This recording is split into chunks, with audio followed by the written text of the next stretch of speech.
Hello everybody, welcome to Crafty Soup. My name is Misty. Let me tell you about today's episode. Today is the Mix It Up Monday group hop. All of the hop details, including a playlist, will be down below. For Mix It Up Monday, we take a sketch and add our mixed media to it. And this time, the sketch is actually from my website. I have free sketches if you don't know that, so you can check those out. With this sketch, I'm going to use some shimmery stencil paste, more like paint. I'm going to keep the shimmer going with some washi tape, and we're going to keep the shimmer going even more with gold lettering and embellishments. So as we dive in, I just wanted to give you a fun fact that I did start this project as a watercolor project because that is one of my favorite mediums.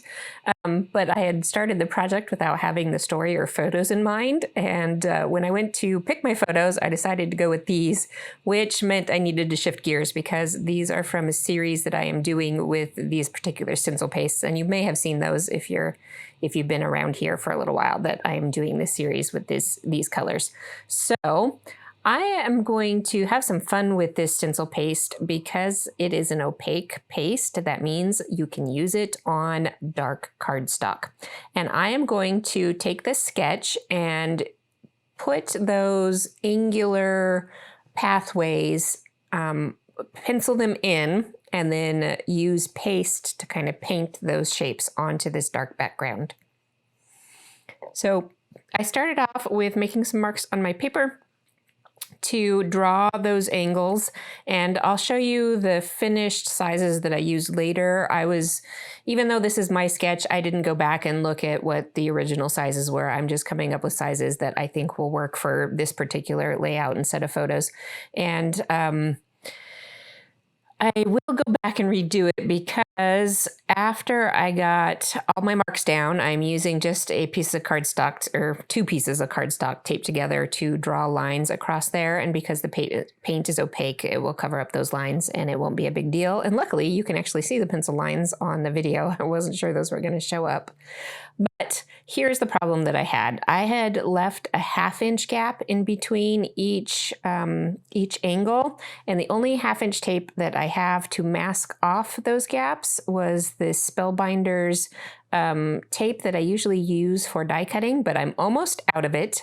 So I didn't have enough for all the masking, and when I thought about, reusing it, I realized that I didn't detack it enough, and that stuff is sticky enough to rip paper if you don't use it properly. So flip the cardstock over and let's try this all again.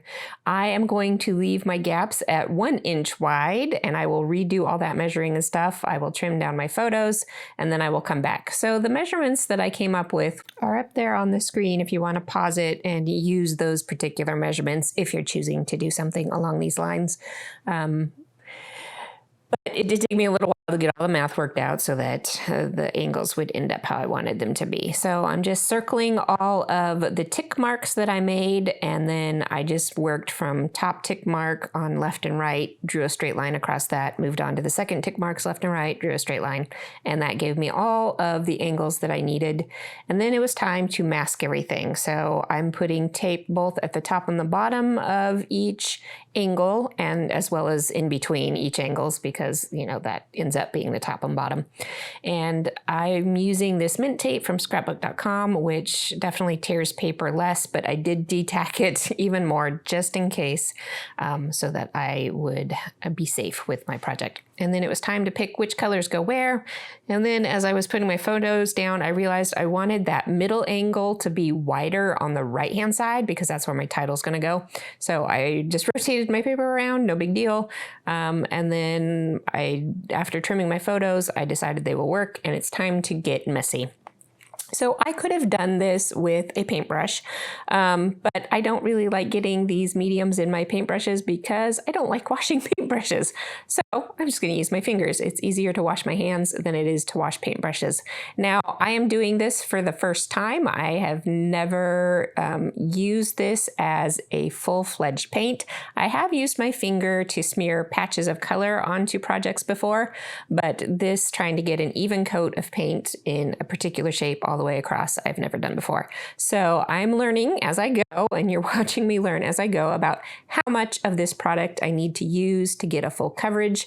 And you'll see me kind of shift gears a little bit later. So there I just put down a nice wide stripe of it so that as I'm working across, as my finger kind of runs out of paint, it'll pick up paint from the next swath and continue on. And because you can see strokes in a thicker medium like this, I am trying to keep my finger moving consistently all the way to the start and stop of the paper. And then at the very end, I will do one last run in a single direction from end to end so that I get a consistent stroke marks across the layout and I don't have like blobby fingerprint kind of stroke marks there. So that is the methodology behind all this. And then I move on to this one, which is a lawn fawn. And you can see I'm starting off with much more product on my paper. And it turns out that the lawn fawn is thinner and it's moving more. So I didn't need as much product as I put on there. But that's okay. This is a fairly, because it's thinner, it's less opaque. So I have to put a bit of a thicker coat on to get it to be the opacity that I want it to be. And because if your paint dries with the masking tape in place, it can stick to the tape, and when you peel off that tape, it can lead to your paint peeling up. And I know this from house painting more so than from craft painting. So I wanted to make sure that that wasn't going to happen to this project.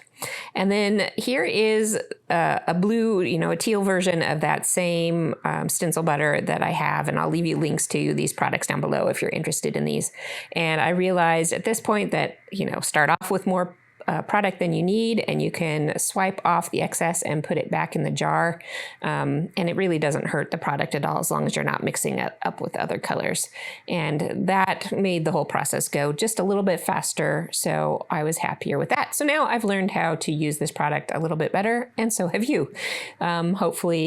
Hopefully you'll give something along these lines a try, because I really like mixed media fun. And I used to be, I'm saving the tape here to reuse later, so I will let that all dry. I did set my paper aside to dry a little bit, and then I hit it with a heat tool to dry it more. But I was saying I used to be really intimidated by mixed media until I realized that it's just paper, and if I don't like it, I can recycle it. It's really doesn't have to be a big deal. And sometimes I still make projects that I don't like, and in the end, I feel like I've learned something from the process. And I realized that I get a lot of enjoyment out of the process alone and not necessarily out of the final result, even though, as scrapbookers, we're trying to have a final result to save our stories. But my story will be saved even if the project's ugly. So at any rate, I've moved on in the video to doing other things. A moment ago, you saw me put some letter stickers on the back of my photos, and I'll come back to that in a minute. But this step here, I've been playing with washi tape this month, and I pulled out some more washi tape from my stash with gold foiling prints on it to add goodness to this layout. So I lined each of those angles with kind of a navy blue and gold washi tape, but because it's such a dark navy blue, it does kind of blend into the black.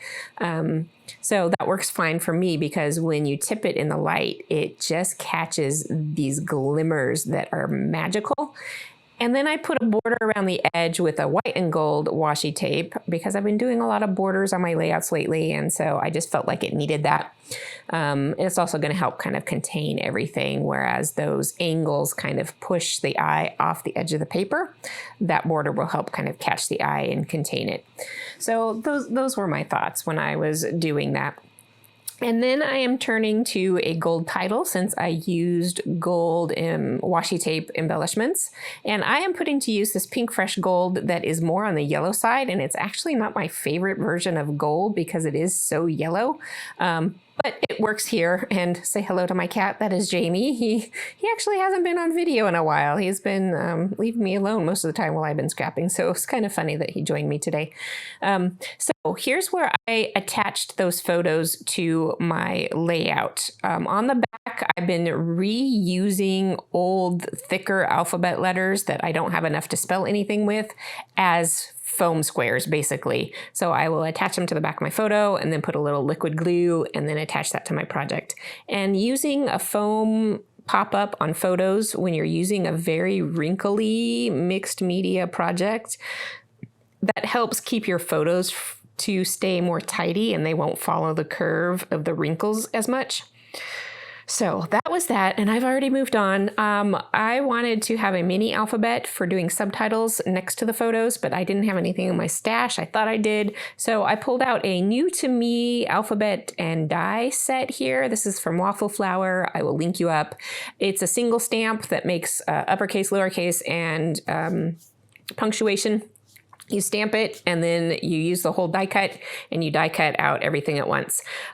Because I have been so annoyed with running out of the proper letter of thicker stickers, and I'm ending up using them as adhesives instead of as alphabets.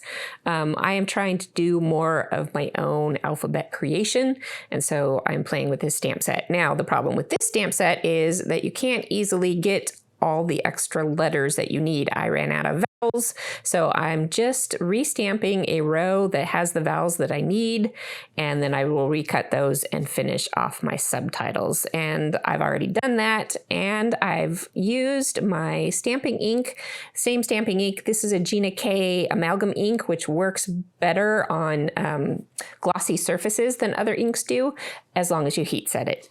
And it does take a little while to set before it is smear proof. So just keep that in mind. That's the ink that I used for all of this. I got my journal lines on, got my journaling on, and then I was thinking about what is the embellishing that I want to do. And because my subtitle is a little bit bigger than I kind of anticipated it being, it's taking too much attention away from my main title. So I want to add some more emphasis there. And at first I thought I was going to do like a curvy banner bunting kind of thing around my title. But for some reason, I want that idea. I think my journaling was too big, and so I couldn't get it to drape and be interesting around the title without covering up too much of the journaling. That's what it was.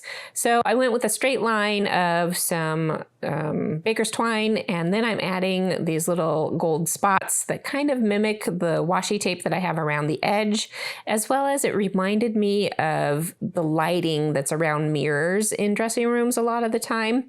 So that is why I went with those shiny circles, because it reminded me of the dressing room lightings. And since this is a theater story and we have a dressing room photo, I thought that would work out.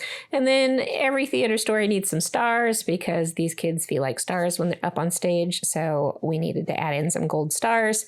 And because I wanted to spread those circles around the layout a little bit more, I did go ahead and punch out more circles and got those tucked on to the page as well.